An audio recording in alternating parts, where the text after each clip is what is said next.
Tegelikult televaatajad on juba 2 kolmapäeval saanud kaasa elada ka teie retkel Euraasia mandri kõige põhjapoolsemasse punkti Tšeljuškini neemele ja ega see oli päris karm retk. Te oleks võib-olla vähemalt 11 oleks võinud sinna ka jääda. Jah, aga ei jäänud. Sest teie auto vajus läbi jää. Täpselt samasugune auto, nagu ma aru saan. Ja eks ta natuke selline planeerimatu lõpp oli sellele ühele sõidukile. Rait, sina olid siis seal autos, mis läbi vajus? Jah. Kuidas see kõik välja nägi? Nägi nii välja, et mere peal oli tekkinud noor jää, mida pimedas ei saanud aru.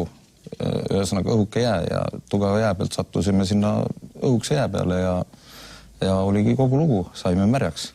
No ikka väga märjaks saite. Kui kiiresti siis selline suur auto vajus läbi? Kukkus nina peale ja kohe läks 40 sekundit oli tagatuled. Mida sa konkreetselt tegid, et autost välja pääseda? Auto oli nina peal püsti, mina seisin autos sees püsti, pea sinna taha otsa poole. Kõrvalistuja tagant akna, lõime katki, siis saime välja. Et uksi midagi lahti ei saanud, jää oli kohe kõrval. Kui kiiresti see kõik toimus? Nii, et ei saanud arugi, kui väljas on, et kähku.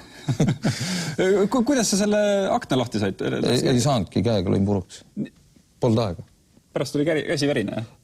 See ei ole üldse oluline selle juures, et välja sai sealt.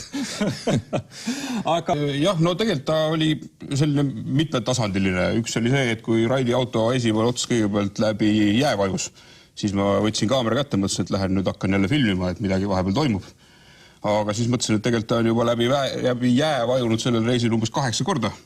Et mis ma siin pimedas ikka hakkan sahmima. Siin igaks juhuks saapad jalga ja siis nägin, kui terve esiots ära vajus, et siis oli juba selge, et nüüd toimub midagi muud moodi. Ja siis ei olnudki enam muud mõistlikku teha, kui kaamera ära visata ja appi joosta sinna.